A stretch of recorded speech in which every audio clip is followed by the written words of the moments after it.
In this video, I'm going to go over everything you need to know regarding the strategies on the tracks in the Special Cup. This includes the track picking, item sets, power items, bomb spots, and shock spots. This time around, I'm not going to put too much emphasis on the power item combinations unless they're really significant, like the Star Golden combo on Electrodrome. Other than that, we're good to go. So let's start giving her, bud. Just before getting started, if you enjoyed this video, consider subscribing. It's free. It helps me out a lot, and you can always change your minds. Starting things off, we have Cloudtop Cruise. There are no valuable shortcuts you can take advantage of to catch up, so if you fall into the back, you could have some trouble. Therefore, this is without a doubt a running track. Now, that's not to say you're guaranteed a free run on this track. You have two glider sections, one being a cannon glider, and getting target shocked on either one is a possibility. But overall, without a shock, this is a very solid running track. In 6v6, I'd suggest picking this with 3 or 4 of your team being in a top 6 spot. Even if the other team is top 2, if your team is 3 through 6, you can easily get shrooms or offensive items to take them out quickly. In Mogi, if your intention is to run, I'd suggest picking this in either 1st, 3rd, or 4th. These spots will give you the best chance at running, as you're either in 1st right off the bat, or you could maybe pull a shroom first set and easily shroom up. That is up to chance though, but overall, Cloudtop Cruise is a very solid running track.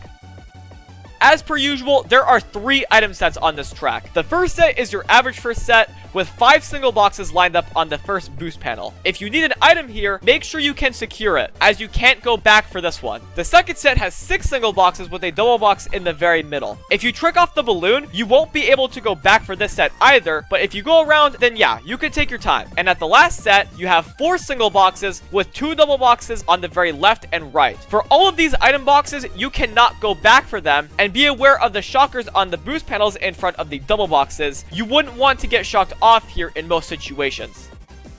The golden strat on this track is just alright, honestly. You can't use it through any cool shortcuts, but by beginning to golden after your ultra mini turbo runs out, your golden will last until the turn before the first set. This one can be pretty decent, even on lap 3.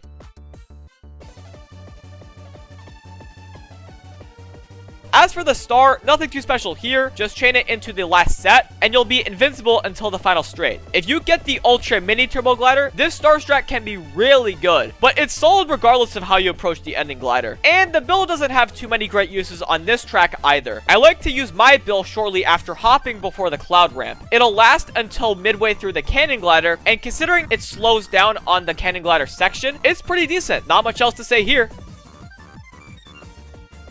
You have 3 solid bomb spots on this track, but one is super sweaty. The first bomb spot is right before the second balloon. While this one looks like it's in a tight spot on the track, if you play carefully enough, you can get around it. This is a great bomb spot, as you can get another box shortly after. If you take the right path, there's no avoiding this bomb. You have 0 wiggle room here, and this would be insane if you surprise the people behind you. Lastly, you have the Yeehaw bomb spot. Backing it on the second leaf is a guaranteed hit if you back it correctly, meaning it won't fall off. Anyone you hit will fall off if they don't have a shroom for recovery, and even then, it isn't a guarantee that you won't fall off. Now, while shocking your opponents on the cannon glider is a viable option, especially in wars, I feel like chaining into the last set gives you a much better shot on capitalizing on your items and the damage done to the room. You could target shock some people off the glider, and even if you don't, the people in front of you could be forced to go around the ending shortcut and are unable to get back up to some speed fast enough. So overall, I'd say this is the best shock spot on this track. But that's all there is to Cloudtop Cruise today. Let's move on to Bone Dry Dunes.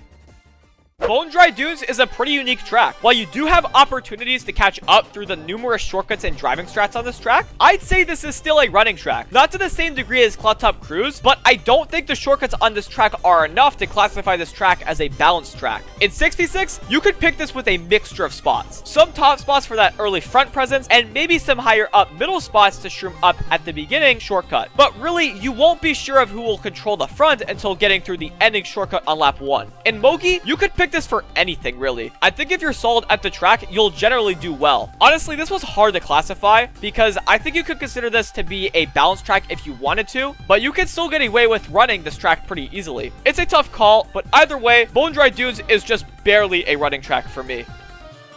Now, on the main path, you have 3 item sets, but there is a 4th item set on this track. But starting off the race, the first set, you have 6 single boxes on the first turn, nothing too special here as per usual. You can go 2 ways to nail a box at the second set, both having 3 single boxes and a double box. The bottom path's double box is left of the very right box, and the top path's double box is right of the very left box. At the third set, it's pretty much the same regardless of which path you take. On the anti-gravity path, you have 4 single boxes with a double box on the very right, and on the path you should almost never take, you have 4 single boxes with a double box on the very left. Lastly, by taking the top path, you can nail an item box that you can't get if you take the bottom path. Up here is just 4 single boxes, but it can make a big difference if you get the right item here. The golden strat is pretty solid here. While I do take the top path to get an extra item in this clip, you don't have to. Regardless, golden as soon as you get into the ending shortcut. It'll last until a little after the very beginning off-road cut, which is pretty cool, especially if you have an item in your pocket. This star strat is probably the best one in the game. You want to take the top path, ideally with your star in your first slot and another item like triple shrooms in your pocket. Chain your star into the last set and take the 2 off-road cuts. If you don't need an item at the first set, this star strat is really insane. Lastly, the bill strat here is pretty solid. Activate your bill after the second anti-gravity ramp. It'll drop you off right in front of the finish line, which is great in a lap 3 situation. So you know you'll be giving her full throttle with this bill strat. Because yeah, lap 3 situations there, bud.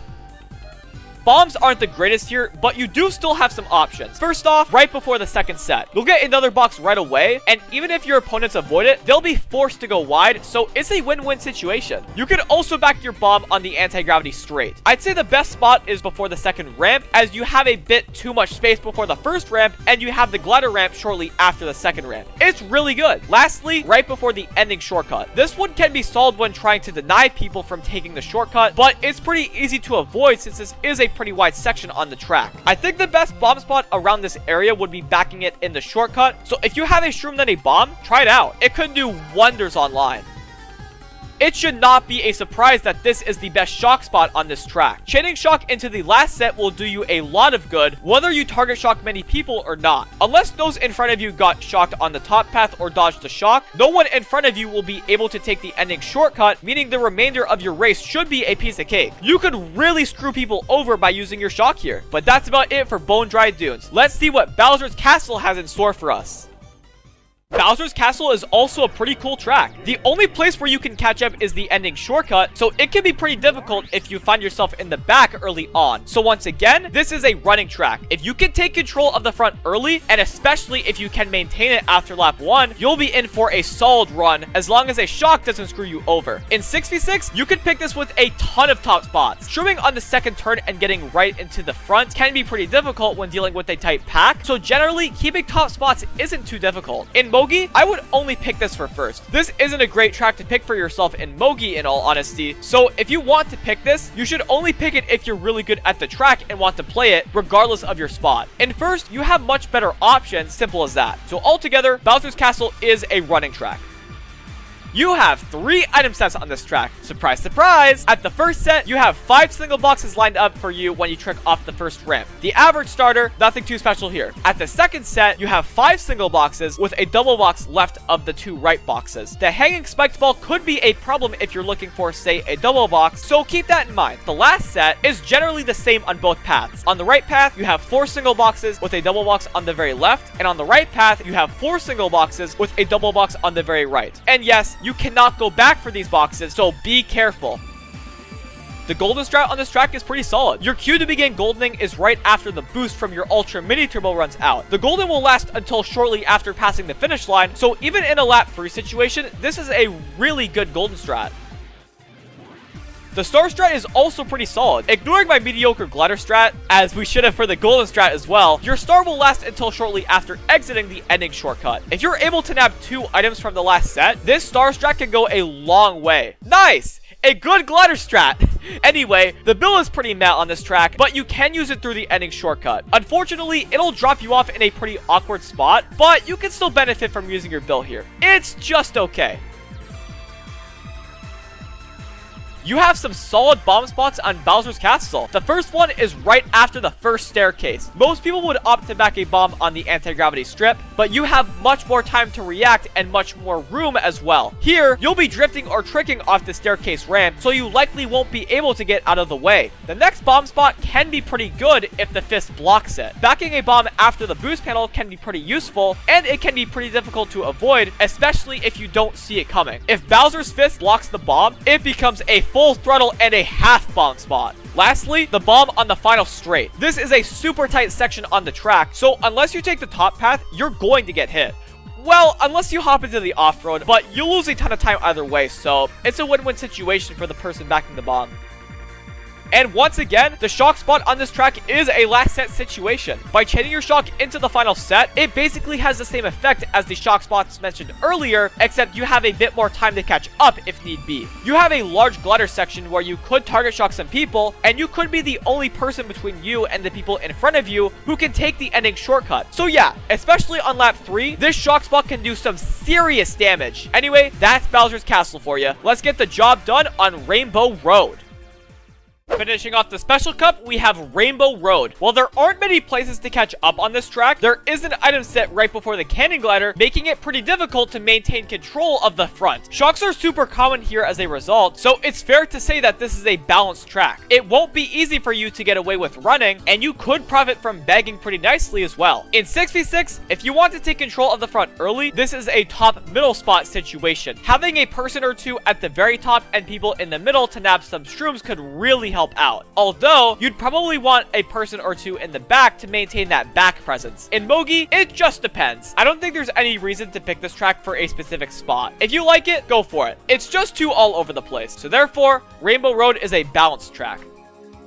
Now would you look at that? There are 3 item sets on this track. What a shocker! At the first set, you have 5 single boxes. Once again, massive shocker. But things spice up at the second set. You have 2 glider ramps you can go off of. On the left, you have 2 single boxes with a double box on the left. And on the right, you have 2 single boxes with a double box on the right. Alongside not being able to go back for this set, this is where the cannon glider is at. So the items you pull from this set could be way better than usual. And at the last set, you have 3 single boxes with a double box to the very right. These last few turns are pretty tight in general, so be careful. Also, here's the last set on the other path if you're going this way for whatever reason. 3 single boxes with a double box to the very left. But in most cases, you should never be on this path. The golden is pretty meh on this track for the most part. To get the most out of it, begin goldening right after the S turn, and it'll finish just before the second set. I don't really have much to say other than that because it is pretty boring. Same goes for the star strat. Using it over the glider ramp can prevent you from getting target shocked over this glider, and you can take the upcoming shortcut, but your star will run out before the cannon glider. Unfortunately, there just aren't many alternatives here. The bill strat, however, is pretty solid. After landing from the path switch, activate your bill. This is a tight space on the track, so you're already benefiting from being invincible, and your bill will drop you off at the finish line. It's great in any situation. The bomb spots on Rainbow Road are pretty decent for the most part. Backing a bomb midway through the S turn can do some damage. It's a tight spot on the track and is well before the glider, so none of that quick recovery. It's just barely avoidable. You could also back a bomb right before the path switch, and yeah, it's pretty insane. If you avoid this bomb, you're either staying on the path you're on, or you're taking a very unconventional approach to the path switch. And if you get hit, yeah, you're off the track. Lastly, the final straight. I'd say the best spot to back your bomb here would be as the track curves upwards. Your opponents won't have a lot of wiggle room here, so in a lap 3 situation, it could do some serious damage. It's not the greatest, but it is an option. This shock spot is really broken. By chaining your shock into the second set, you could target shock some opponents over the cannon glider, so they'll take a good chunk of time to get back on the track, and on top of that, you'll get really solid items because it's a cannon glider. There's no real reason to use this shock anywhere else unless you have to, so yeah, this one can do major damage online and is one of the best shock spots in the game. But with that, we're done with the Special Cup strategies. I hope you got something out of this video. If you did, I'd really appreciate it if you'd like the video and subscribe if you haven't already. And now, we're done with a third of the driving and strategies for every track in Mario Kart 8 Deluxe. We'll be moving on to the retro tracks next week, starting with the Shell Cup, so stay tuned. But until next time, thank you so much for watching. Have yourselves a fantastic day, and keep on giving her, bud.